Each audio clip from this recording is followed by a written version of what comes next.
Hello friends, social science study room में आपका स्वागत है। हमारी पॉलिटी की क्लासेस चल रही है अभी, साथ के साथ मैं प्रीवियस ईयर के क्वेश्चन पेपर भी डाल रही हूँ, तो दोनों हमें साथ में देखते हुए चलना है। मैं बार बार बोल रही हूँ कि सिर्फ प्रीवियस ईयर के क्वेश्चन पेपर पे हमें डिपेंड नहीं रहना है। ये हमारी बहुत बड़ी गलती होगी कि सिर्फ हम प्रीवियस ईयर के क्वेश्चन पेपर पे डिपेंड होंगे और बाकी थ्योरी छोड़ देंगे। तो हमें थ्योरी भी पढ़ना है, क्योंकि थ्योरी जो एनसीईआरटी की बुक है, सब्जेक्ट में कहाँ से क्या पूछ लिया जाए हमें नहीं पता, कहाँ से क्या पूछ लिया जाए। ठीक है, तो हमारे हिस्ट्री और ज्योग्राफी की थ्योरी तो कंप्लीट हो चुकी है। अब हम पॉलिटी कर रहे हैं। ये 7th क्लास की पॉलिटी है, चैप्टर नंबर 3। इस वीडियो में चैप्टर नंबर 3 और चैप्टर नंबर 4 दोनों ही कवर करूंगी मैं, क्योंकि ये चैप्टर्स छोटे हैं, कम कंटेंट है इसमें, जो हमें मतलब हमारे पेपर के हिसाब से कंटेंट कम है, तो इसमें हम दोनों ही चीजें कवर करेंगे। ठीक है, तो चलिए बेटा, टाइम वेस्ट किए बिना हम स्टार्ट करते हैं वीडियो। चैप्टर नंबर 3 है, 7th क्लास की ज्योग्राफी है ये। ठीक है, ये 7th क्लास की ज्योग्राफी है हमारा चैप्टर नंबर 3, राज्य शासन कैसे काम करता है। ओके, जो राज्य शासन है, हम 6th क्लास में पंचायती राज्य के बारे में, जो लोकल गवर्नमेंट होती है उसके बारे में हम पढ़ चुके हैं। ओके, अब हम राज्य शासन यानी कि जो स्टेट गवर्नमेंट होती है उसके बारे में पढ़ेंगे कि राज्य शासन कैसे काम करता है। और 8th क्लास में हम केंद्र के बारे में पढ़ेंगे। मैं पहले ये सारी चीजें आपको बता चुकी हूँ, फिर भी बता रही हूँ दोबारा, रिमाइंड करना जरूरी होता है, जो नए लोग हैं उनके लिए जरूरी है। ओके, देखिए राज्य शासन कैसे काम कर सकता है। तो क्या है, स्थानीय, राज्य और केंद्र, 3 तरह की सरकारें हैं, 3 स्तर की सरकारें हैं भारत में। और ये सबसे नीचे स्थानीय स्तर की सरकार, राज्य स्तर की सरकार, और सबसे ऊपर क्या है, केंद्र स्तर की सरकार। ठीक है, अब क्या है कि 3 स्तर की सरकार होने के कारण क्या है कि भारत में संघीय शासन व्यवस्था है। तो संघीय शासन व्यवस्था की ये विशेषता होती है कि सरकार दो से ज्यादा स्तर की सरकार हो तो उसे संघीय शासन व्यवस्था कहते हैं। और सरकार की शक्तियों का बंटवारा, यानी कि सरकार की शक्तियों का बंटवारा हो और दो से ज्यादा स्तर की सरकार हो। तो हमारे भारत में 3 स्तर की सरकार है। और शक्तियों का बंटवारा क्या है कि कार्यपालिका, विधायक और न्यायपालिका, 3 जो सरकार की शक्तियां होती हैं उन्हें 3 भागों में बांट दिया गया है, कार्यपालिका, विधायक और न्यायपालिका। ओके, तो ये सारी विशेषताएं हैं हमारे भारत के लोकतंत्र में, इसलिए भारतीय लोकतंत्र को क्या कहते हैं, संघीय शासन व्यवस्था। ये क्वेश्चन भी आता है बेटा कि भारत को संघीय शासन व्यवस्था क्यों कहा गया है, यह भारत किस तरह की शासन व्यवस्था है। तो लोकतांत्रिक शासन व्यवस्था है, लेकिन ये क्वेश्चन आता है कि संघीय शासन व्यवस्था क्यों कहा गया है, क्योंकि भारत में 3 स्तर की सरकार है और भारत में क्या होता है, सरकार की शक्तियों को बांट दिया गया है। ओके, क्लियर है। तो चलिए यहाँ पे एक स्टोरी देखिए दी गई है कि क्या है कि किसकी जिम्मेदारी, ये लिखा गया है कि एक स्टोरी है कि कुछ बच्चे अखबार पढ़ रहे हैं, स्कूल में, कॉलेज में, जहां भी अखबार पढ़ रहे हैं, वहां एक अपने राज्य के, यहाँ लिखा है कि अपने राज्य में पानी की कमी है और बहुत से लोग बीमार पड़ रहे हैं। मतलब पानी की कमी के कारण क्या करते हैं, जो जिस भी राज्य के बारे में ये है कि वहां लोग अखबार पढ़ रहे हैं, पानी की कमी के कारण क्या हो रहा था, पानी की कमी है और लोग गंदा पानी, जब पानी हमें नहीं मिलेगा, पानी तो बहुत बेसिक नीड है ना हमारी, पानी हमें नहीं मिल रहा है तो हम कहीं से भी कोई भी पानी लोग अपने जीवन को बचाने के लिए पी लेते हैं। तो वो अगर गंदा पानी पी रहे हैं तो उससे क्या होता है, हैजे जैसी बीमारियां फैलती, जो कि जानलेवा बीमारी है।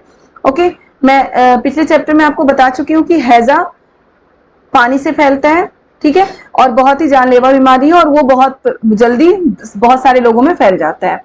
ओके, फिर यही है कि कई गांवों में, मतलब ये स्टोरी दी गई है कि लोग अखबार पढ़ रहे हैं कि मतलब कि पानी दूर दूर से पानी लेकर आ रहे हैं लोग, फिर हॉस्पिटल में बेड भी नहीं है, मरीजों के रहने के लिए बेड तक नहीं है, तो ये अखबार पढ़ रहे थे। फिर क्या है, तो अब ये है कि ये सब देने की जिम्मेदारी किसकी है, तो किसकी है, गवर्नमेंट की है, सरकार की है, राज्य सरकार की।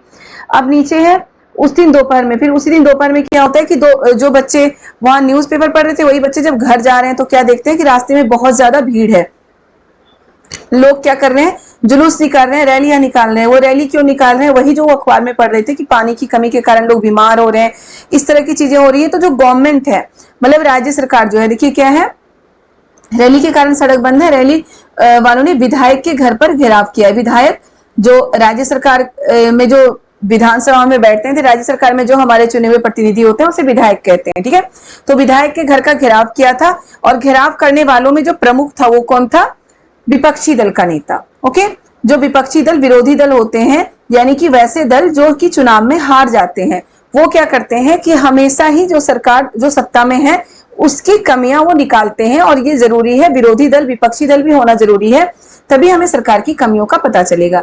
तो वो विरोधी दल क्या करती है, सरकार की कमियों को पता करती है। वैसे ही ये विरोधी दल का कोई नेता है जो क्या कर रहे हैं कि बहुत सारे लोगों के साथ रैली निकाल रहे हैं वो, और विधायक के घर का घेराव कर रहे हैं और तेज तेज आवाज में बोल रहे हैं कि हम ये मांग करते हैं कि अधिकारी तुरंत स्वास्थ्य की स्थिति पर नियंत्रण पाने के लिए कदम उठाए। मतलब कि वो विधायक पर प्रेशर डाल रहे हैं कि बहुत जल्दी इस स्थिति पे कंट्रोल पाया जाए, लोगों को हर तरह की सुविधा दी जाए। ठीक है, तो चलिए अब देखते हैं कि विधायक कौन होता है। ठीक है, विधायक कौन क्या है? विधानसभा के सदस्य को विधायक एमएलए कहा जाता है।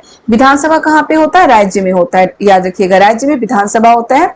और विधानसभा के सदस्य को क्या कहा जाता है? विधायक या फिर एमएलए। बिल्कुल बेटा याद रखिएगा आप, ये क्वेश्चन आ चुका है कई बार और आता भी है कि विधायक कौन है, तो विधानसभा के सदस्य को विधायक कहा जाता है। एमएलए उसी को इंग्लिश में एमएलए कहते हैं, और वो विधायक या एमएलए हमारे द्वारा वोट डालकर चुने हुए नेता होते हैं। ठीक है, MLA member of legislative assembly का संक्षिप्त रूप है।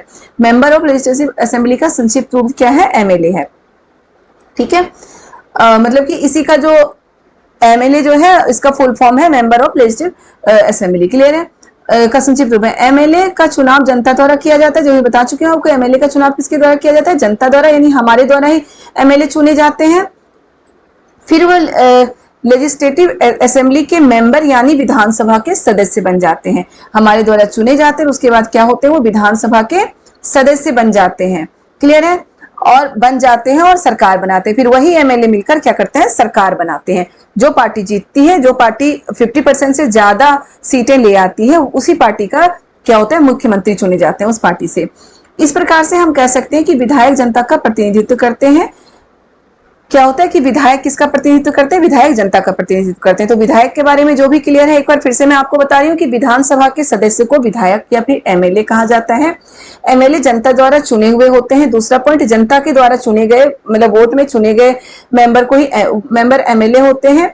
एमएलए क्या होता है? विधानसभा जब एमएलए फिर मतलब कि जनता द्वारा चुने हुए होते हैं और उसके बाद वो विधानसभा के सदस्य बन जाते हैं और सरकार बनाते हैं। क्लियर है? फिर वो सरकार बनाते हैं। उसके बाद क्या है कि विधायक जनता का प्रतिनिधित्व करते हैं। चौथा पॉइंट हमारा क्या होगा कि विधायक जनता का प्रतिनिधित्व करते हैं। अब देखिए यहाँ पे भारत के हर राज्य में एक विधानसभा है। मैं आपको बता चुकी थी कि विधानसभा कहाँ पे होता है? राज्य में है।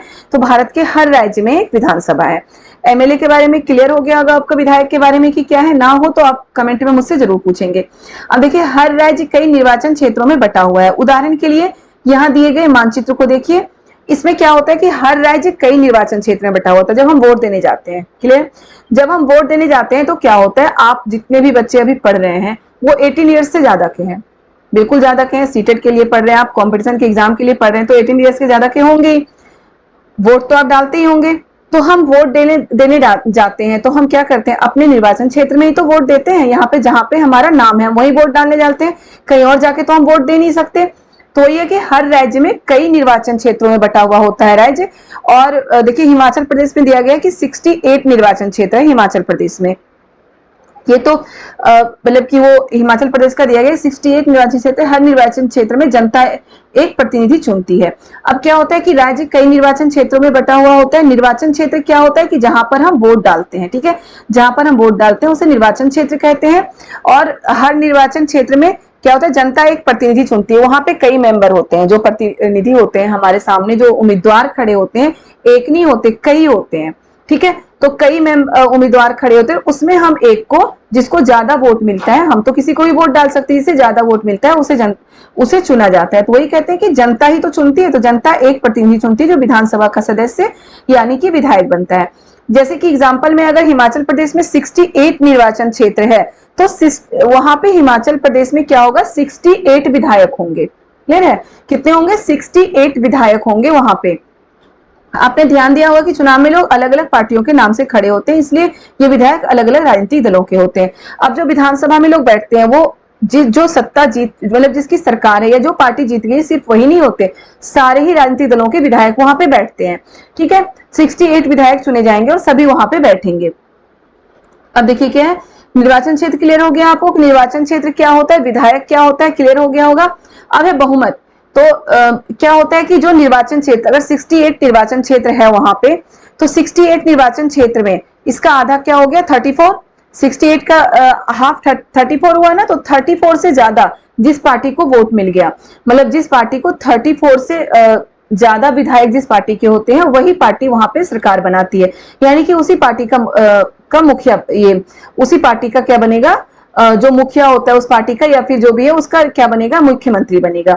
ठीक है, तो जो पार्टी जीतती है, जो पार्टी 50% से ज्यादा सीटें ले आती है, उसे बहुमत दल का नेता माना जाता है। देखिए क्या है, वह मंत्री या जो लोग विधायक होते हैं वो मंत्री या मुख्यमंत्री बन जाते हैं, ऐसा पूछा गया। लेकिन जिस राजनीतिक दल के विधायक आधे से अधिक निर्वाचन क्षेत्र में जीत जाते हैं उस राज्य के दल को बहुमत में माना जाता है। याद रखिएगा, जिस राजनीतिक दल के विधायक आधे से ज्यादा, जो मैं आपको बता रही थी, आधे से ज्यादा निर्वाचन क्षेत्र में जीत जाते हैं, विधायक जीत जाते हैं,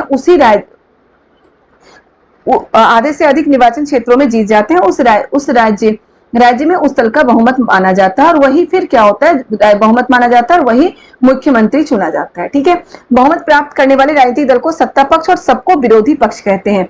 बिल्कुल याद रखिएगा, जो सत्ता पक्ष कौन होता है, बहुमत प्राप्त करने वाले राजनीतिक दल को क्या कहते हैं, सत्ता पक्ष कहते हैं, और बाकियों को क्या बोलते हैं, विरोधी पक्ष।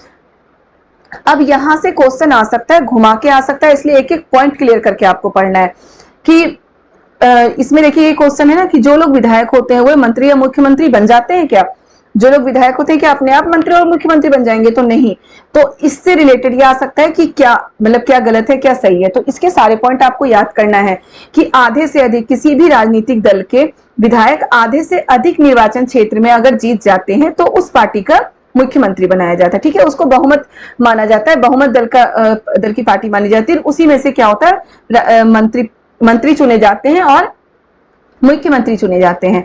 और जो पार्टी बहुमत दल प्राप्त करती है, बहुमत प्राप्त करने वाले राजनीतिक दल को सत्ता पक्ष कहते हैं और अन्य सबको विरोधी पक्ष कहते हैं। मतलब मान लो 5-6 पार्टियां खड़ी हैं, ओके, 5-6 पार्टियां इलेक्शन में खड़ी हैं, एक निर्वाचन क्षेत्र में 5-6 पार्टियां खड़ी हैं, हर निर्वाचन क्षेत्र में वो खड़े हैं लोग, मतलब उम्मीदवार के रूप में खड़े हैं, तो कोई एक ही तो जीत पाएगा, किसी एक पार्टी को ही, तो या तो वो गठबंधन की सरकार बनेगी, तो गठबंधन में 2-3 पार्टियां मिलकर करती हैं, या फिर वो भी 2-3 पार्टियां मिलकर अगर करेगी तो बाकी पार्टियां जो होती हैं, जो 2-3 पार्टियां मिलकर सरकार बनाती है और जिन्हें बहुमत मिलता है वो तो सत्ता पक्ष कही जाएगी, लेकिन जो हार जाते हैं उसे विरोधी पक्ष कहते हैं। क्लियर है? आप चलिए नेक्स्ट देखते हैं क्या है।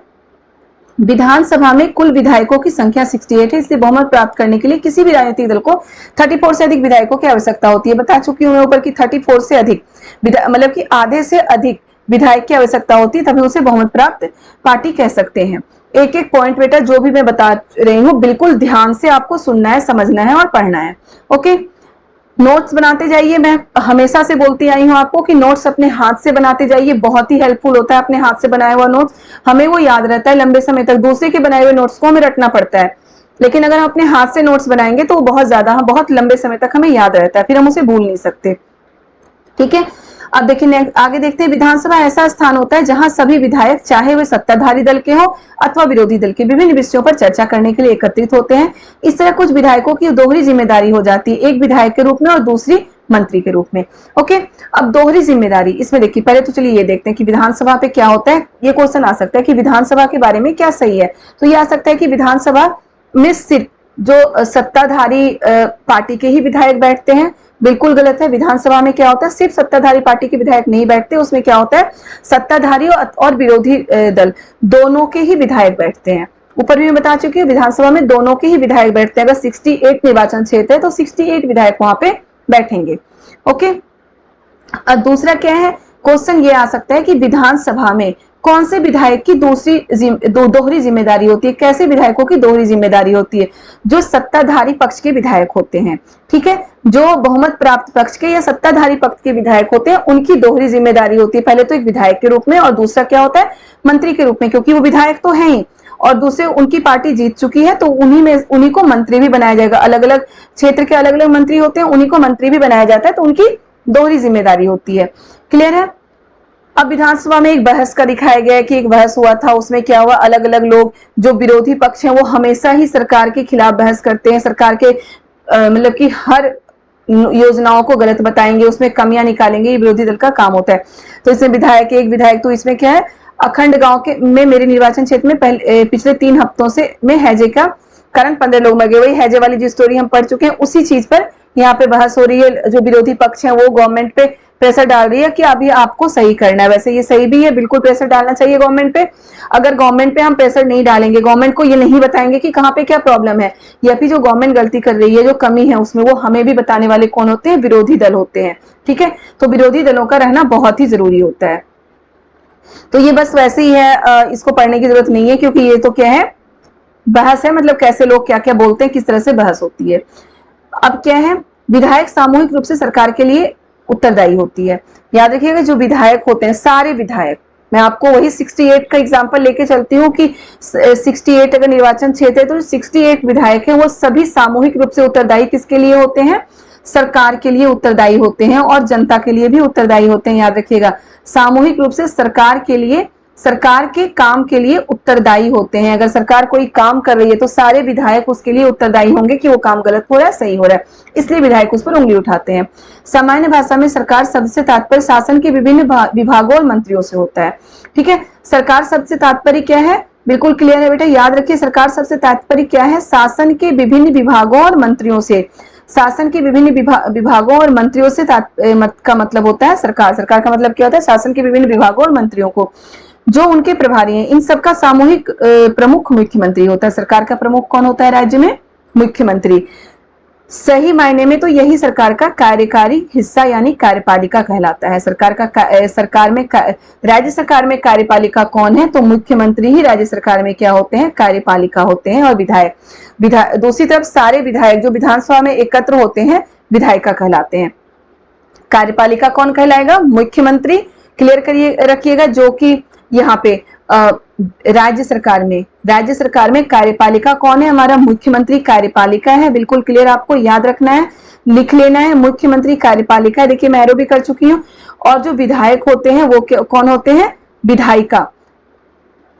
एक तरफ सारे विधायक जो विधानसभा में एकत्र होते हैं उसे विधायिका कहते हैं। याद रखिएगा, विधि का मतलब होता है कानून और विधायिका मतलब कानून बनाने वाले। ठीक है, तो राज्यसभा में जो सारे विधायक एकत्रित होते हैं वो कौन होते हैं? विधायिका होते हैं। विधायिका बिल्कुल आपको ध्यान रखना है। विधायिका कौन है? जो सारे विधायक होते हैं वो मिलके क्या बनाते हैं, क्या बोला जाता है? उनको विधायिका बोला जाता है। क्लियर है ये?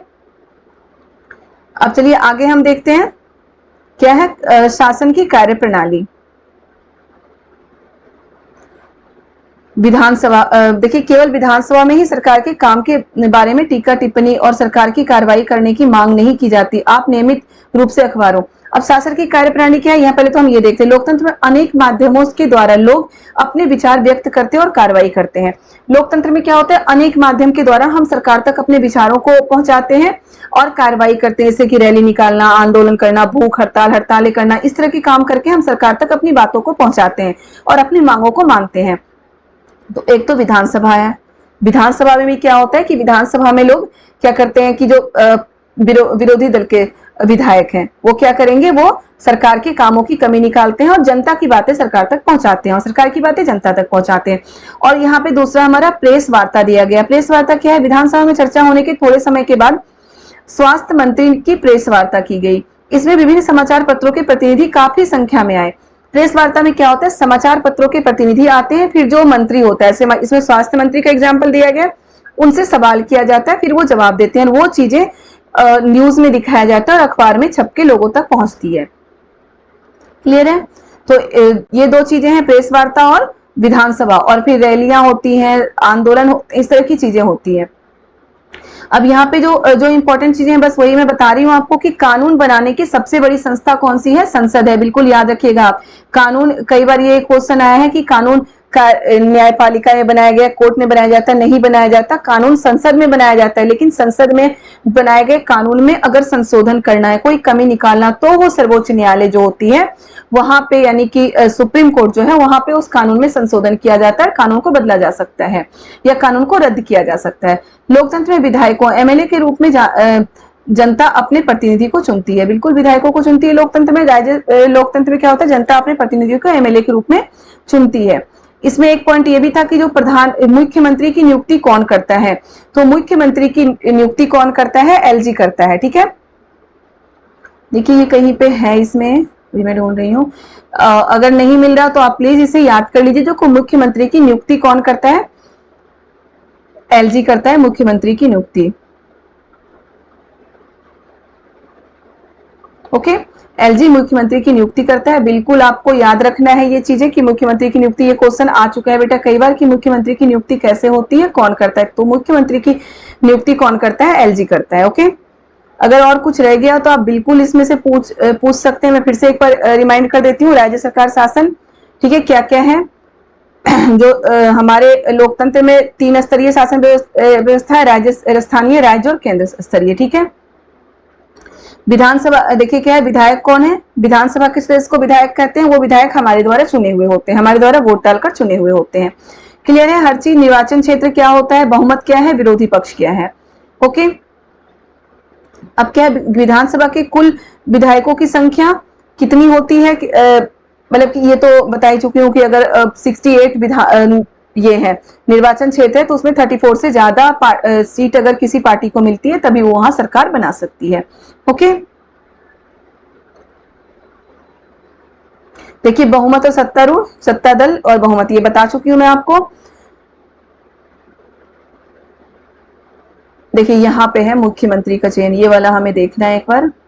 चुनाव के बाद सत्ताधारी दल के विधायक अपने नेता को चुनते हैं। चुनाव के बाद क्या होता है, जो सत्ताधारी यानी कि जो पार्टी, मान लो कि कहीं पे 68 निर्वाचन क्षेत्र है, वहां पे अगर 34 से ज्यादा विधायक आ चुके हैं जिस पार्टी के, तो वही क्या है, सत्ताधारी दल के विधायक अपने नेता को चुनते हैं, यानी कि जो मुख्यमंत्री बनता है, नेता को चुनते हैं यानी कि मुख्यमंत्री को चुनते हैं। इस उदाहरण में भारतीय जनता पार्टी के विधायकों ने ये तो चलो वहां का एक उदाहरण दिया गया है। इसके बाद मुख्यमंत्री मंत्रियों का चयन करता है। तो राज्य में मंत्रियों का चयन कौन करता है, पहले तो जो उनके विधायक हैं वो सारे किसी भी सत्ता के जो मतलब किसी भी पार्टी के जो सत्ताधारी पार्टी यानी कि जो जीत चुकी है, उनके सारे विधायक मिलकर मुख्यमंत्री को चुनते हैं, अपने ही विधानसभा मतलब अपने ही पार्टी के किसी व्यक्ति को मुख्यमंत्री के रूप में चुनते हैं। और फिर वही मुख्यमंत्री मंत्रियों का चुनाव करता है कि हर क्षेत्र में अलग अलग शिक्षा मंत्री अलग, स्वास्थ्य मंत्री अलग चुना जाता है। तो वही जो मुख्यमंत्री है मंत्रियों का चुनाव करते हैं कि कौन किस तरह के मुख्यमंत्री होंगे। चुनाव के बाद राज्य का राज्यपाल मुख्यमंत्री और अन्य मंत्रियों की नियुक्ति करता है। ये चुनाव हो जाता है। चुनाव के बाद क्या होता है कि राज्यपाल मुख्यमंत्री और अन्य मंत्रियों की नियुक्ति करते हैं। ठीक है। नियुक्ति करने वाले कौन है, चुनाव तो मुख्यमंत्री करेगा और विधायक करेंगे, विधायक मुख्यमंत्री की चुनाव करते हैं और मुख्यमंत्री अन्य मंत्रियों का चयन करते हैं। लेकिन इनकी नियुक्ति कौन करता है, तो कौन करता है, राज्यपाल करता है। बिल्कुल याद रखिएगा, राज्यपाल मुख्यमंत्री और अन्य मंत्रियों की नियुक्ति करता है। बिल्कुल क्लियर है, याद रखिएगा। ठीक है। अब चलिए, ये तो हमारा चैप्टर हो चुका है। अब हम नेक्स्ट चैप्टर देखते हैं। चैप्टर नंबर 4 मैं पहले ही बोल चुकी थी, दोनों चैप्टर मैं साथ के साथ करा दूंगी, क्योंकि इस चैप्टर में बहुत ही कम चीजें हैं। लड़के और लड़कियों के रूप में बड़ा होना, इसमें बस लड़के और लड़कियों में जो अंतर होता है कि लड़कों को खेलने के लिए क्या दिया जाता है, लड़कियों को खेलने के लिए क्या दिया जाता है, उस तरह की चीजें, वही चीजें हैं। और ये क्या होता है, एक रूढ़िवादी धारणा है। याद रखिएगा, लैंगिक रूढ़िवादी धारणा या फिर लैंगिक पूर्वाग्रह इसे बोल सकते हैं। देखिए, लड़का या लड़की होना किसी की भी एक महत्वपूर्ण पहचान है, उसकी अस्मिता है। ठीक है। एक महत्वपूर्ण पहचान होती है ना लोगों की, लड़का या लड़की होना, ये कोई कम या ज्यादा नहीं हो सकता कि लड़की है तो हम कम है, लड़का है तो हम ज्यादा है, किसी भी तरह से कोई कम या ज्यादा नहीं है। लोगों की एक पहचान होती है, लड़का या लड़की, या फिर उनकी अपनी खुद की अस्मिता होती है। देखिए, इसमें सबसे पहले दिया गया है कि सामोआ द्वीप प्रशांत महासागर के दक्षिण में स्थित छोटे छोटे द्वीपों के समूह का एक भाग है। सामोआ द्वीप, यहाँ पे क्या था कि यहाँ पे बच्चे 1920 में 1920 में यहाँ पर मतलब एक सर्वे किया गया, वहां पे क्या देखा गया कि बच्चे स्कूल नहीं जाते। मतलब बच्चे अगर हैं वो जैसे ही चलने लगेंगे तो माँ बाप की जिम्मेदारी खत्म हो जाती है, उसके बड़े भाई बहन ही उसको पालते हैं। और 10 साल तक लड़के तो बच्चों, छोटे भाई बहनों को पालते हैं और घर का काम देखते हैं। और 10 साल तक लड़के जैसे ही 10 साल के हो गए, वो बड़े लड़कों में उनकी गिनती होने लगती है और वो दूसरे बच्चों के साथ मतलब बड़े लड़कों के साथ वो मछली पकड़ने और बाहर के काम करने के लिए निकल जाते हैं। और वही लड़कियों के साथ क्या है, लड़कियां 14-15 साल तक घर के काम जिम्मेदारी देखती है, घर के काम करती है। उसके बाद फिर वो उनसे भी ज्यादा काम करती है कि घरेलू काम भी करती है और बाहर के कामों को भी देखती है। ये तो वहां का है कि इसमें ये दिखाया गया कि जैसे सामोआ द्वीप है, वहां पे भी लड़के और लड़कियों के जीवन में अंतर है, वहां पे भी अंतर देखा गया।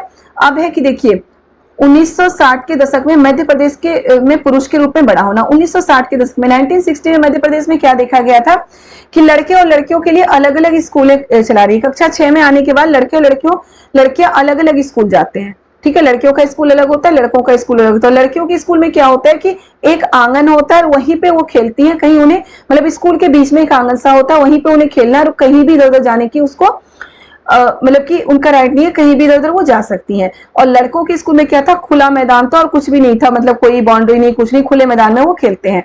जब लड़कियों की छुट्टी होती है सकरी गली से वो बिल्कुल झुंड बना के भीड़ से जाते हैं, और लड़के कैसे भी जाते हैं, अकेले भी जाते हैं, और लड़कियां झुंड में हमेशा चलती हैं कि उनके साथ कहीं, शायद उनके मन में ये डर होता है कि उनके साथ कहीं छेड़छाड़ या उन पर हमला ना हो कर दे। ठीक है, तो यहाँ भी लड़के और लड़कियों में विभेद देखा गया कि उनके साथ उनके पालने के तरीके में ही अंतर है, शुरू से उनके पालने के तरीके में ही अंतर किया गया है। ठीक है, लड़कों को प्राय, अब देखिए लड़कों को प्राय खेलने के लिए कारें दी जाती हैं और लड़कियों को गुड़िया। हमेशा ही देखते होंगे कि लड़कों को, अगर हम किसी के बर्थडे पार्टी में जाते हैं तो देखते हैं ना, बर्थडे पार्टी में जाते हैं तो अगर हम कोई गिफ्ट लेने के लिए गए तो आप वो गिफ्ट कॉर्नर पे जाइए, वहां वो पूछेंगे, पहले तो एज पूछते हैं, किस एज के बच्चों के लिए चाहिए, लड़के के लिए चाहिए, लड़की के लिए चाहिए, पूछते हैं। लड़कियों के लिए वो टॉयज दिखाएंगे, गुड़िया, डॉल्स दिखाते हैं, ये वो, या तो मेकअप का कुछ सामान दिखाएंगे, ऐसी चीजें दिखाते हैं। और लड़कों की बात करेंगे तो उनके लिए क्या होगा, गेम्स दिखाएंगे, कार, इस तरह की चीजें दिखाते हैं। तो ये सारी चीजें हमारे दिमाग में है, इसे रूढ़िवादी धारणा बोलते हैं। क्या है, लड़कों को प्राय खेलने के लिए कारें दी जाती है और लड़कियों को गुड़िया दी जाती है खेलने के लिए। क्यों ऐसा दिया जाता है कि ये बोला जाता है कि आगे चल के लड़कों को बाहर निकलना है, बाहर का काम करना है, लड़कियों को तो घर में ही रहना है। ठीक है, तो ये सारी चीजें हैं, और यही है कि इसमें क्या है, सरकार का इंटरफेयर होना जरूरी है। और सरकार, देखिए यहाँ पे क्या है, मेरी माँ काम नहीं करती, मतलब यहाँ पे एक स्टोरी है कि एक बच्चा बोल रहा है कि मेरी माँ कोई काम नहीं करती, तो दूसरी जो लेडीज है वो बोल रही है कि घर के काम में बहुत, मतलब घर के काम में 5 बजे से उठ के सुबह 5 बजे से उठ के रात तक काम किया जाता है, तो बहुत ज्यादा काम होता है, ऐसा नहीं होता कि घर का काम कम होता है। ठीक है, और घर और बाहर दोनों ही लोगों को बहुत ज्यादा काम करना पड़ता है, तो किसी का भी काम सही नहीं है। तो मतलब ये एक स्टोरी है, बस इसके बारे में उतना हमें पढ़ने की जरूरत है नहीं, बाद में रियलाइज होता है शायद किसी को कि घर में भी बहुत ज्यादा काम होता है। ठीक है, देखिए अधिकांश समाजों में जिनमें हमारा समाज भी सम्मिलित है, पुरुषों और स्त्रियों की भूमिकाओं और उनके काम के महत्व को समान नहीं समझा जाता, बिल्कुल नहीं समझा जाता। हमारा समाज भी बिल्कुल सम्मिलित है। स्त्रियां अगर बाहर का भी काम करती हैं, उसके बाद उनसे ये उम्मीद की जाती है कि घर आके घर का भी काम करें, होती है ना उम्मीद। तो वही है कि दोनों के अधिकांश समाजों में, जिनमें हमारा समाज भी सम्मिलित है, पुरुष और स्त्रियों की भूमिका और उनके काम के महत्व को समान नहीं समझा जाता। स्त्रियां कितने भी काम कर ले, उसके काम के महत्व को कमतर देखा जाता है, और पुरुषों के काम के महत्व को ज्यादा देखा जाता है। ओके, अब है घरेलू काम का महत्व। घर में कितने काम होते हैं, क्या है, देखभाल संबंधी कार्य, परिवार का ध्यान रखना, विशेषकर बच्चों और बुजुर्गों का ध्यान रखना, ये कौन रखता है बता दो आप। बच्चे बुजुर्गों का ध्यान कौन रखता है, स्त्रियां ही रखती हैं। घर के काम के लिए तो हम कोई रख सकते हैं, मेड रख सकते हैं, लेकिन जो बच्चे और बुजुर्गों के लिए खाना बनाना, बच्चे बुजुर्गों की देखभाल करना, ये स्त्रियां करती हैं, माँ ही करती हैं, माँ कर सकती हैं बच्चों का देखभाल। इसमें क्या होता है, इसी कारण क्या है कि जो औरतें होती हैं वो बाहर निकल के नौकरी बहुत कम कर पाती हैं। ठीक है, क्योंकि उनके साथ क्या होता है, उनके बच्चे अगर छोटे हैं तो उन्हें अपने बच्चों का ध्यान रखना होता है। उन्हें हमेशा ये रहता है कि हमारा बच्चा कहाँ रहेगा अगर हम बाहर जाके नौकरी करेंगे तो। इसी में सरकार की तरफ से शायद एक वो योजना बनाने की बात हुई थी कि अगर किसी भी कहीं पे भी 30 से ज्यादा स्त्रियां हैं काम में लगी हुई हैं, तो वहां पे जो डे केयर होता है उस तरह की व्यवस्था की जाए ताकि जो है लेडीज हैं वो बिल्कुल माइंड फ्री होके काम कर सके। ठीक है, घरेलू देखभाल के कामों का एक अन्य पहलू जिसे हम महत्व नहीं देते हुआ है इन कामों में लगने वाला लंबा समय। घरेलू देखभाल के कामों में क्या होता है, पहली बात तो इनकम नहीं होता। ओके, इनकम नहीं है, और दूसरा क्या है कि इस काम में लंबा समय लगता है। अगर कोई बाहर जाके जॉब कर रहा है तो फिक्स टाइम है, 6 घंटे, 8 घंटे, 12 घंटे। 12 घंटे तो नहीं होता, कहीं 8 घंटे मैक्सिमम होता है कि 8 घंटे 9 घंटे काम करते हैं। लेकिन जो घरेलू काम में होता है उसमें कोई फिक्स नहीं होता, पूरे दिन लोग लगे रहते हैं काम में, तो उसमें बहुत लंबा समय लगता है काम करने में। देखिए, संविधान कहता है कि स्त्री या पुरुष होने के आधार पर भेदभाव नहीं किया जा सकता, परंतु वास्तविकता में लिंग भेद किया जाता है। वास्तविकता में लिंग भेद बिल्कुल किया जाता है। बहुत जगह तो जो मजदूर होते हैं उनके कामों में भी लिंग भेद किया जाता है कि जो स्त्रियां होती हैं उन्हें मजदूरी कम दी जाती है, पुरुषों को मजदूरी ज्यादा दी जाती है, ये बोल के कि पुरुष ज्यादा हार्ड वर्क कर सकते हैं, स्त्रियां ज्यादा हार्ड वर्क नहीं कर सकती है। देखिए, दोहरा बोझ क्या होता है, महिलाओं के, इसे प्राय दोहरा बोझ क्या है, बहुत सी स्त्रियां जैसे कहानी में सोनाली की माँ के और हरियाणा और तमिलनाडु की महिलाएं जिनका सर्वेक्षण किया गया, वो घर के अंदर वो बाहर दोनों जगह काम करती हैं। इसे प्राय महिलाओं के काम के दोहरे बोझ के रूप में देखा जाता है। तो महिलाओं के काम का दोहरा बोझ क्या है, बिल्कुल याद रखिएगा, जो मैं अभी भी आपको बता रही थी कि बाहर का काम करने के बाद अगर कहीं जॉब करें तो उन्हें घर में भी काम करना पड़ता है, तो यही होता है दोहरा बोझ, यानी कि घर बाहर दोनों ही उन्हें देखना पड़ता है। ठीक है, तो ये हमारा चैप्टर हो चुका। इस चैप्टर में कुछ भी नहीं था, इसलिए दोनों चैप्टर में साथ करवा रही हूँ। क्योंकि छोटा चैप्टर है। इसके बाद हमारे थर्ड और फोर्थ दोनों ही कवर हो चुका है। अब हमारे 4 चैप्टर और रह चुके हैं सिविक्स में, मतलब कि ये 7th क्लास की सिविक्स में, तो वो भी मैं जल्दी कराऊंगी। 2 दिन में मैं कोशिश करूंगी वो चारों चैप्टर करा दूं। उसके बाद फिर से हम ज्योग्राफी का एक वो 6th क्लास की ज्योग्राफी का मैराथन क्लासेस में ले चुकी हूँ। अब 7th क्लास की ज्योग्राफी के मैराथन क्लासेस कराऊंगी और साथ के साथ हम प्रीवियस ईयर के क्वेश्चन पेपर भी कराते चलेंगे, ठीक है। तो 2-3 क्वेश्चन जो मैं हमेशा ही आपको पूछूंगी। पहला तो लेखपाल का काम क्या है, पटवारी का काम क्या है, पटवारी का काम क्या है, ठीक है। आप इस क्वेश्चन का आंसर मुझे देंगे, पटवारी का काम क्या है। जो ग्राम सभा होती है, ग्राम सभा के सदस्य कौन कौन ग्राम सभा के सदस्य होते हैं। दूसरा क्वेश्चन, पहला क्वेश्चन पटवारी के काम क्या है, दूसरा क्वेश्चन क्या है, ग्राम सभा के सदस्य कौन है। क्लियर है।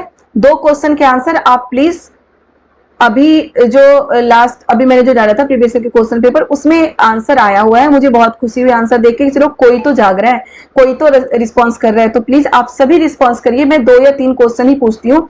अब पूछना स्टार्ट कराया है मैंने चैप्टर के बाद कि प्लीज 2 पिछले चैप्टर के ही क्वेश्चन है ये, पटवारी के कार्य और ग्राम सभा के सदस्य कौन कौन होते हैं, इनके ये दोनों क्वेश्चन के आंसर आप मुझे जरूर लिख के भेजें, कमेंट में जरूर लिखें। आप इतना तो उम्मीद कर सकती हूँ कि आप इतना तो टाइप कर सकते हैं। ओके बच्चों, तो प्लीज एक बात और, जिन्होंने अभी तक सब्सक्राइब नहीं किया सब्सक्राइब जरूर कर दें वीडियो को और कमेंट जरूर करें जो भी क्वेश्चन मैंने पूछा है।